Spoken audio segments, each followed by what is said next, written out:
Hello, welcome back to my YouTube channel. അപ്പോൾ ഇന്നത്തെ video നിങ്ങൾ തപ്നയിൽ കണ്ടിട്ടുണ്ടാവും.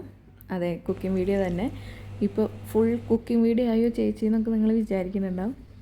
എനിവേയ്സ്, നമുക്കപ്പോൾ മാംഗോ കിട്ടിയെന്ന് ഞാൻ പറഞ്ഞു. അപ്പോൾ അതിൽ കുറച്ചും കൂടി ബാക്കിയുണ്ടായിരുന്നു മാംഗോ. അപ്പോൾ ഞാൻ വിചാരിച്ചു, സാധാരണ ഞാൻ മാങ്ങക്കറി ഉണ്ടാക്കുന്നത് ഇങ്ങനെയല്ല, ഇതൊരു വെറൈറ്റി ആയിട്ടുള്ള ഒരു മാങ്ങക്കറിയാണ് ഞാൻ ഇപ്പോൾ ഉണ്ടാക്കുന്നത്. അതുകൊണ്ടാണ് ഞാൻ എൻ്റെ വ്യൂവേഴ്സിന് കാണിച്ചു തരാമെന്ന് ഞാൻ വിചാരിച്ചത്. അപ്പോൾ ഈ മാങ്ങക്കറി എങ്ങനെ ഉണ്ടാക്കാമെന്ന് നോക്കിയാലോ നമുക്ക്. അപ്പോൾ ആദ്യം തന്നെ നമുക്ക് തൊലി കളയാം. അതാണല്ലോ നമുക്ക് മെയിൻ ഒരു പണി.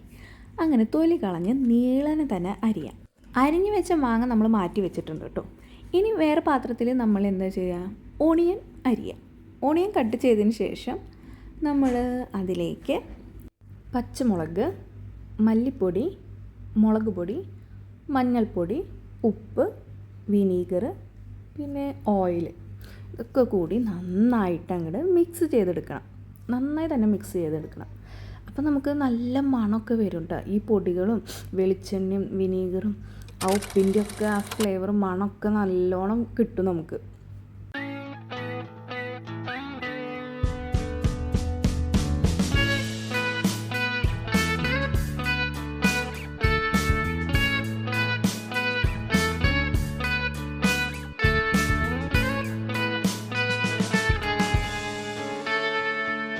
ഈ മിക്സ് ചെയ്ത് വെച്ചിരിക്കണേലേക്ക് നമ്മൾ അരിഞ്ഞു വെച്ച മാങ്ങയും കൂടിയും ചേർക്കാം.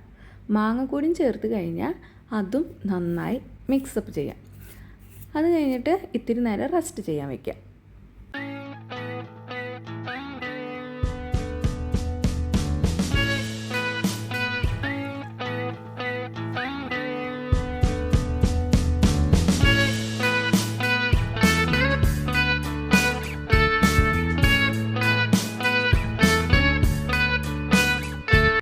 നമുക്ക് വേണ്ടത് നാളികേരപ്പാലാണ്. അപ്പോൾ നാളികേരപ്പാൽ അടിക്കാൻ വേണ്ടി നമ്മൾ ജാർ എടുത്തിട്ടുണ്ട്.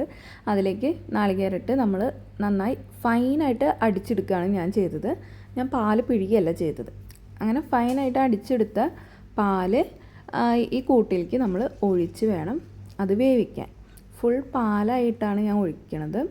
അല്ല, പാലിലേക്കാണ് ഒഴിച്ചത് വേവിക്കണം. അല്ലാണ്ട് പിന്നെ എക്സ്ട്രാ ഞാൻ വെള്ളമൊന്നും ഒഴിച്ചിട്ടില്ല. അത് തന്നെയാണ് അതിൻ്റെ ടേസ്റ്റും. നല്ലോണം പാലിൽ കിടന്ന് തന്നെ അത് കുറുതായി വെന്ത് വരണം.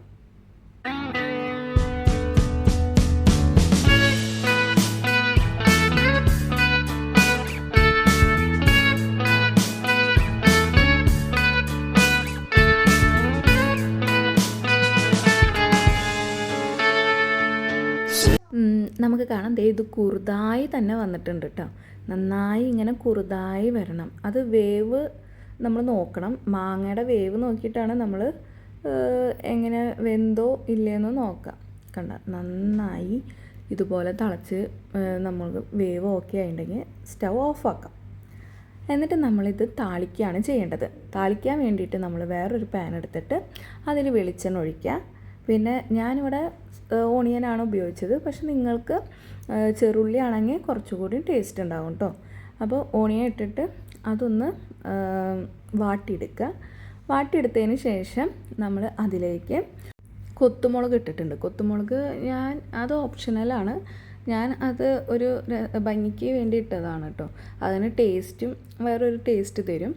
അപ്പോൾ അത് ഒത്തിരി കളർഫുൾ ആയിക്കോട്ടെ എന്ന് വിചാരിച്ചിട്ട് ഞാൻ ചില്ലി ഫ്ലെക്സ് ഇട്ടു. പിന്നെ ഞാനിട്ടത് ചില്ലി പൗഡർ ഇട്ടു. അത് കാശ്മീരി ചില്ലി പൗഡറാണ് ഇട്ടത്.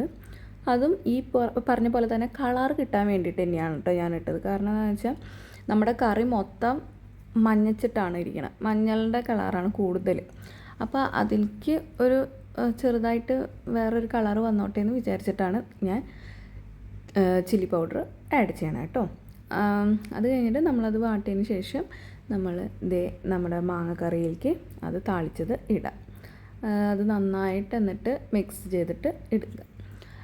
ഇതെന്താണെന്ന് വെച്ചാൽ ഞാൻ ഇത്തിരി കുഴമ്പ് പോലെയാണ് എടുത്ത് നോക്കണത്. നിങ്ങൾക്ക് എങ്ങനെയാണെന്ന് വെച്ചാൽ നിങ്ങളുടെ ഇഷ്ടത്തിന് ലൂസാക്കിയിട്ടോ അല്ലെങ്കിൽ ഇതുപോലെ തന്നെ കട്ടിയാക്കിയിട്ടോ ഒക്കെ നിങ്ങൾക്ക് ഉണ്ടാക്കാവുന്നതാണ്. ഞാനിതുപോലെ ഇത് കുഴമ്പ് രൂപത്തിലാണ് എടുത്തത്. അപ്പോൾ ഇത് നല്ല രീതിയിൽ ഇങ്ങനെ മിക്സായി കിട്ടിയിട്ടുണ്ട് കേട്ടോ. അത് കഴിഞ്ഞ് നമുക്ക് ഇതൊന്ന് കഴിച്ച് നോക്കിയാലോ. കഴിച്ച് നോക്കുമ്പോൾ നല്ല ടേസ്റ്റ് തന്നെയാണ് കേട്ടോ. ഉഗ്രൻ ടേസ്റ്റ് തന്നെയാണ്, ഒന്നും പറയാനില്ല.